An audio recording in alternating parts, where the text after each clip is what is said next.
Et yop tout le monde, ça HD, on se retrouve aujourd'hui à une heure très tardive, 5h10 du matin, attention, pour un tutoriel sur Cinema 4D. Alors je le fais pourquoi? Parce que déjà j'ai un ami sur Skype qui me l'a demandé, parce qu'il voudrait bien apprendre à utiliser Cinema 4D comme il faut.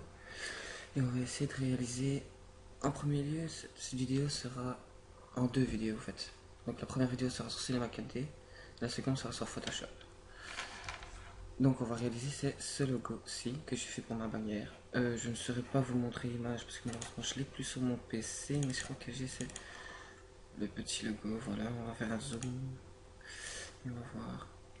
Donc cet effet de, allez, de fracture tout autour avec les éclats. Et on va faire ça par Cinema 4D. Mais tout d'abord, il faudrait que je voie. Est-ce que je les ai? Ah oui, je les ai, c'est parfait. Alors, pour commencer, vous ouvrez Cinema 4D. On va faire directement les réglages de rendu. Dans sortie, vous faites film vidéo HD, HDTV, HDV, HDTV 720-29.97. Dans résolution, vous faites 96. Ici, vous ne touchez plus à rien. Enregistrement, ben, le chemin d'enregistrement, je vais le faire ici. Je vais faire logo tuto. Vous le faites PNG, canal alpha. Anti-aliasing, vous mettez au mieux 1x1, 2x2. Multipass, vous touchez à rien. Option, vous touchez à rien. Et alors, dans les effets, vous rajoutez illumination globale et occlusion ambiante. Voilà pour les paramètres de rendu, c'est fait. Oh, excusez-moi. Ah, ça allait foirer. Attendez, j'ai vu de faire ça. Décidément.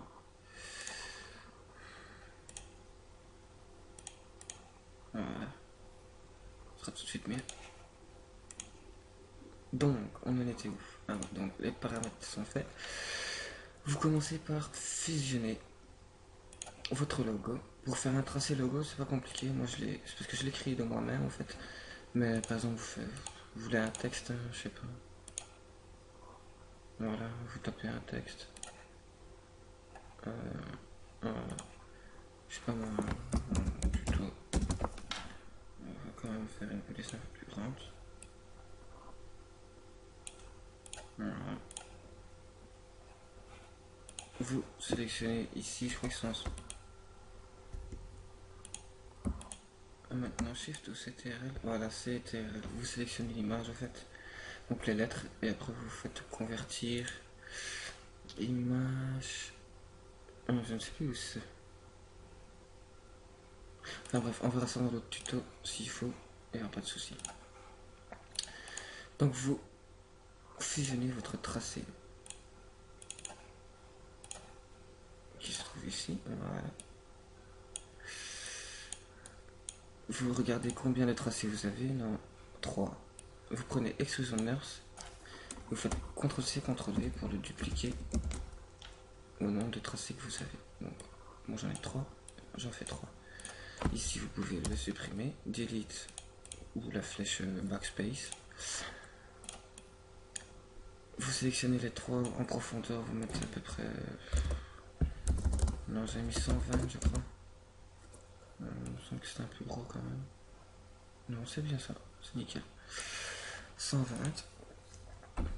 Ensuite, vous allez faire une texture. Faites une texture gris assez foncé. Voilà. Vous mettez sur les 3. Pardon. C'est nickel. Ensuite, qu'est-ce que vous allez faire? Attendez que je me rappelle. Je crois qu'il faut... Non, fracturer, c'est pas maintenant. Attendez, j'ai un trou. Si, c'est fracturé. CTRL-C, CTRL-V. Voilà, vous faites CTRL-C, CTRL-V des 3 extrusions NURBS. Après, vous allez dans Module, Externe, TROZ. Et vous fracturez ça en 80 parties. Et vous attendez.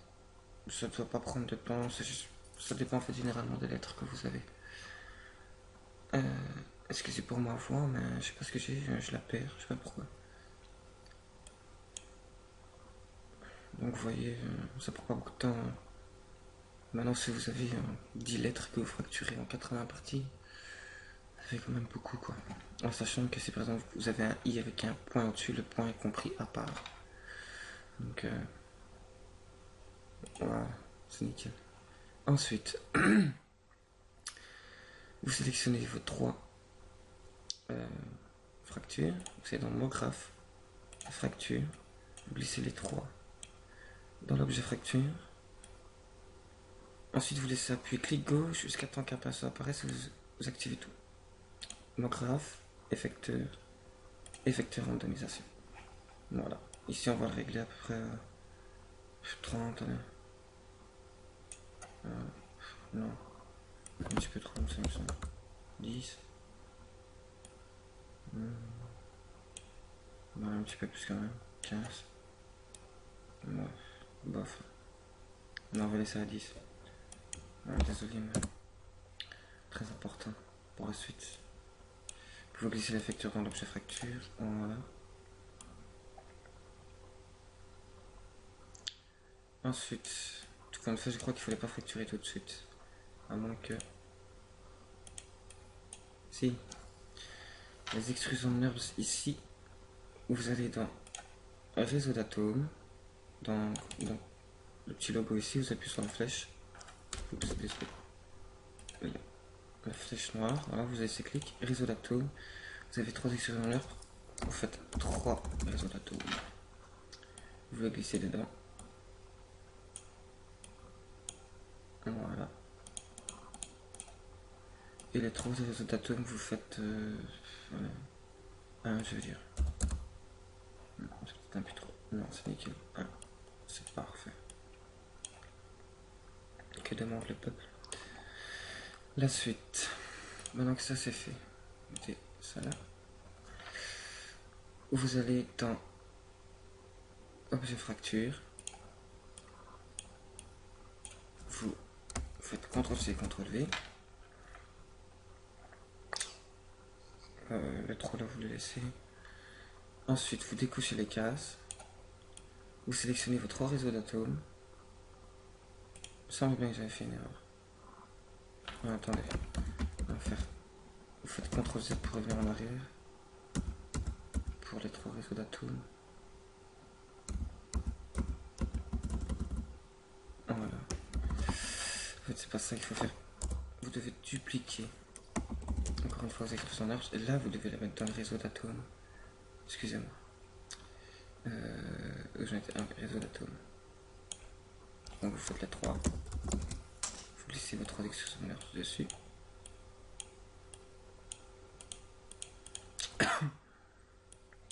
Vous mettez de 1. Voilà. Ensuite, vous prenez vos 3 extrusions de NURBS. Vous faites CTRL-C, CTRL-V. Vous décochez les cases. Ici, vous y prenez vos 3 extrusions de NURBS de base. Vous cliquez droit, propriété simulation, corps collision. Ici, pour les 3 qu'il y a là, vous ne faites rien, si je me souviens bien, non, rien du tout. Normalement, quand vous appuyez sur la barre, voilà, c'est nickel. Un cran suffit. Comme vous pouvez voir, c'est quand même assez énorme. Ensuite, vous réactivez et vous le déplacez derrière de manière à ce que ça ne gêne pas trop. On va quand même le replacer un tout petit peu devant. Ouais, ça c'est nickel, je trouve. C'est parfait. Dézoomer un petit peu. Voilà. On va le replacer. Pour vos réseaux d'atomes, la couleur, vous prenez une couleur bleue. Soit vous prenez bleu très clair, soit vous faites un bleu un peu plus foncé comme moi je fais. Et je vais vraiment dans les tons entre les deux en fait. Voilà. Comme ça. Vous mettez une couleur et vous mettez une luminescence de la même couleur, à peu près. Et vous la mettez à 20%. Spécularité, vous pouvez laisser, c'est pas un problème. On va le mettre dans le réseau d'atomes. Bam, voilà. Ensuite, ici, la plus grosse partie est faite. Je regarde le temps. 10 minutes, c'est un petit tuto. Hein. La première partie est faite. Maintenant, vous faites de nouveau fichier, fusionner et vous refusionnez votre logo. Faites OK. Voilà, vous avez votre tracé. Ensuite, vous avez besoin du module ReaperX. Que j'essaierai de trouver le lien, je vous le mettrai dans la description. Pareil pour retrouver.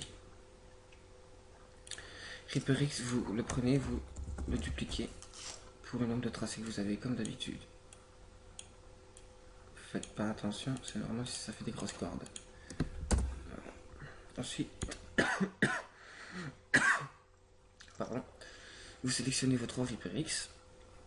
Je vais baisser ça. Dans Radius, vous mettez 2.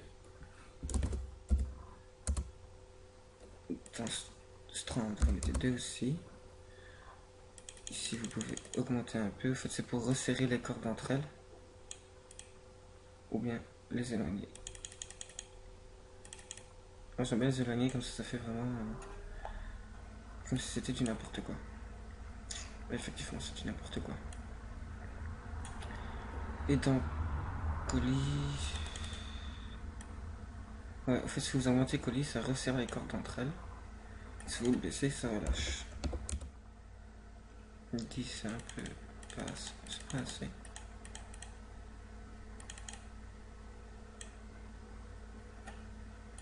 Oh, ouais. Vous mettez la même couleur hein, que pour les réseaux d'atomes. Voilà.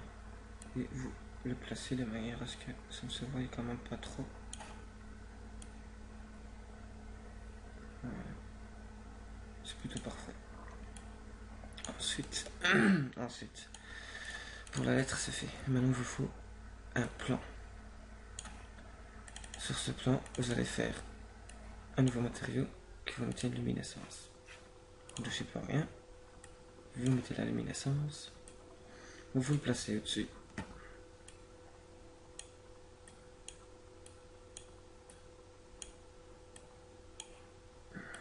Comme ça, vous la grossissez. Voilà, on va rétrécir un tout petit peu. Vous lui faites faire une rotation de quelques degrés. De quelques degrés, pas plus. Voilà. Et vous prenez 3 lumières. Que vous placez une juste devant le texte, comme ceci, sur le côté. L'autre lumière, vous la placez légèrement pareil. Et la dernière, vous la mettez derrière, comme ceci. Voilà, c'est nickel. Ensuite, vous sélectionnez le plan des 3 lumières. Faites clic droit. Voilà, clic droit. Groupe les objets. Vous recliquez droit, propriété cinéma 4D, rendu. Et vous décochez visibilité caméra. Comme ça, quand on fera le rendu, qu'est-ce que c'est que ça? Je vois à l'envers là. Quand on fera le rendu, ça ne sera pas visible à la caméra. Voilà. Ensuite, vous positionnez comme il faut le logo selon l'image que vous voulez prendre. Vous sélectionnez tout, outil rotation. Vous lui faites faire une légère rotation, mais vraiment rien. Plus vers l'avant comme ça. Non, je l'ai plus mis vers l'arrière comme ça. Comme ça. Vous le laissez droit seulement. Voilà. Ça c'est nickel.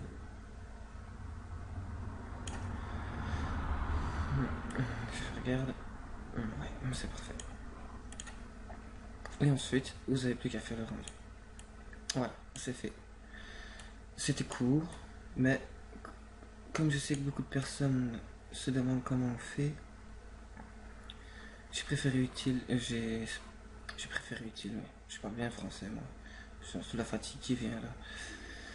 J'ai songé que c'était utile pour ceux qui ne savaient pas. Et donc voilà, après vous avez plus qu'à faire votre rendu. Et, ah oui, j'ai oublié un truc. Pour qu'on voie des fractures qu'il y a tout autour, vous devez redécocher les cases. Voilà. Et maintenant vous pouvez faire un rendu. Et normalement, ça compte toutes les fractures. Et ben voilà, c'était HD pour un tuto. J'en ai pas fait beaucoup, hein. Je crois qu'il y en a 15 sur ma chaîne. Décidément. En tout cas, j'espère que ça vous a plu. Laissez des commentaires, likez, partagez, abonnez-vous. Pourquoi pas, si ça vous a vraiment plu. Et puis, à la prochaine. Allez, ciao ciao tout le monde.